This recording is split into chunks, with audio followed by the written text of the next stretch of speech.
वह सत्यवत वक्ता और जितेंद्रिय था। प्रतिदिन देवस्थानों पे जाता तथा गरीबों को धन देकर उनके कष्ट दूर किया करता था।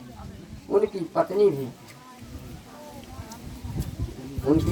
भी कमल के समान मुख वाली सती साध्वी थी। भद्रशिला नदी के तट पर उन दोनों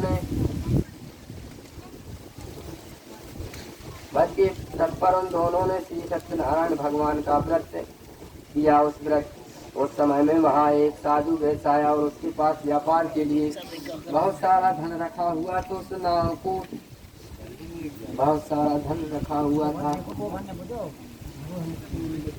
तो वह नाव को किनारे पर ठहरा कर राजा के पास गया और राजा को व्रत करते देखकर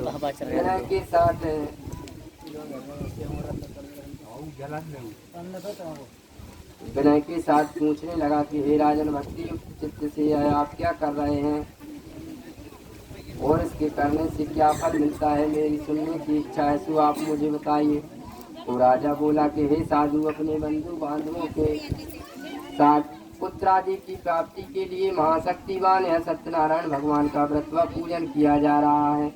राजा के वचन सुनकर साधु आदर के साथ बोला कि हे राजन, मुझसे इसका सब विधान कहो, मैं भी आपके कथनानुसार इस व्रत को करूँगा। मेरे भी कोई संतान नहीं है और इससे निश्चय ही होगी। राजा ने सब विधान सुन व्यापार से निवृत्त होकर और आनंद के साथ घर गया। तो साधु ने अपनी स्त्री से कहा कि सुनो, हम एक राजा के मुख से संतान देने वाले व्रत के बारे में जानकर आए हैं, परंतु आप लोग इस प्रसाद को ग्रहण कर लो। जब हमारे यहाँ संतान हो जाएगी तब हम श्री सत्यदेव भगवान का उत्तम व्रत करेंगे। और ऐसा कहकर उसने अपनी पत्नी को आश्वासन देकर प्रसाद दिया।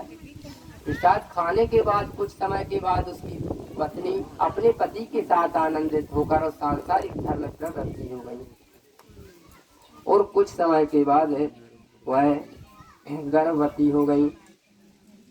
सत्यनारायण भगवान की कृपा से गर्भवती हो गई तथा 10वें महीने में उसके एक सुंदर कन्या का जन्म हुआ। दिनों दिन वह कन्या इस तरह बढ़ने लगी जैसे कि शुक्ल पक्ष का चंद्रमा बढ़ता है। तो कन्या का नाम कलावती रखा गया। तब लीलावती ने मीठे शब्दों में अपने पति से कहा कि आपने जो संकल्प किया हुआ था कि भगवान का व्रत करूंगा, अब आप उसे पूरा करिए। तो साधु बोला कि हे प्रिय, इसके विवाह पर करूंगा। इस प्रकार अपनी पत्नी को आश्वासन देकर वह नगर को चला गया। कलावती पितृगृह में वृद्धि को प्राप्त हो गई।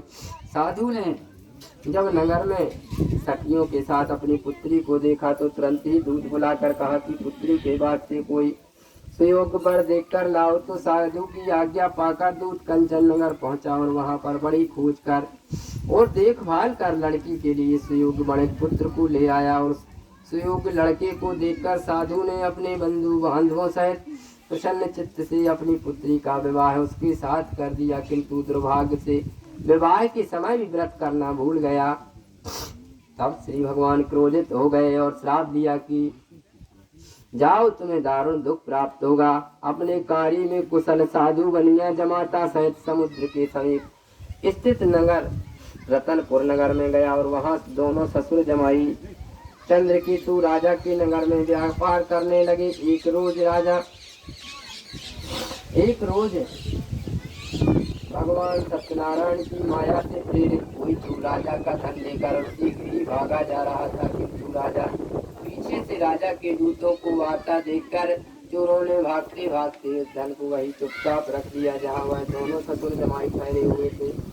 जब दूतों ने उस साधु वैश्य के पास राजा के धन को रखा देखा तो वो दोनों को बांध कर ले गए और प्रसन्नता से दौड़ते हुए राजा के समीप जाकर बोले कि यह दो चोर हम पकड़ कर लाए हैं, देखकर आज्ञा दे। तब राजा की आज्ञा से उनको कठोर कारावास में डाल दिया गया और उनका सब धन छीन लिया गया। सत्यनारायण भगवान के श्राप द्वारा उनकी पत्नी भी घर पर बहुत दुखी हुई और घर पर जो धन रखा हुआ था सो चोर चुरा कर ले गए। शारीरिक व मानसिक पीड़ा तथा भूख प्यास से अति दुखित तो अन्न की चिंता में कलावती एक ब्राह्मण के घर गई। वहाँ उसने सत्यनारायण भगवान का व्रत होते देखा फिर कथा सुनी तथा प्रसाद ग्रहण कर रात को घर आई तो माता ने कलावती से कहा कि हे पुत्री, अब तक कहाँ रही वह, तेरे मन में क्या है? तो कलावती बोली कि हे माता, मैंने एक ब्राह्मण के घर श्री सत्यदेव भगवान का व्रत होते देखा है और सुना है कि यह व्रत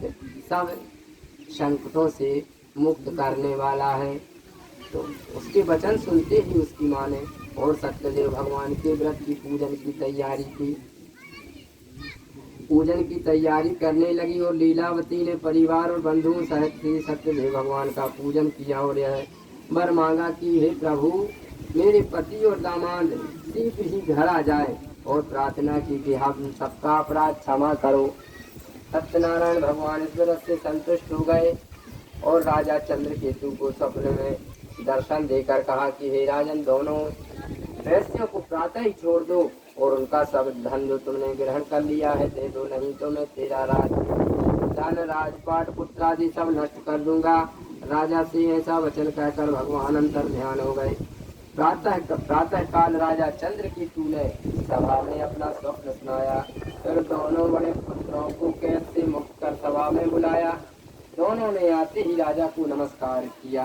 राजा मीठे वचनों से बोला कि महानुभावों, भाभी बस ऐसा कठिन दुख प्राप्त हुआ, अब तुम्हें कोई भय नहीं है। ऐसा कहकर राजा ने उनको नए नए वस्त्र आभूषण पहनवाए तथा उनका जितना भी धन लिया था तो उससे दूना धन देकर विदा किया, आदर सहित विदा किया। दोनों वैश्य अपने घर को चल दिए। इसी श्री सत्यनारायण व्रत कथायाम तीसरा अध्याय समाप्त हो। श्री सत्यनारायण भगवान।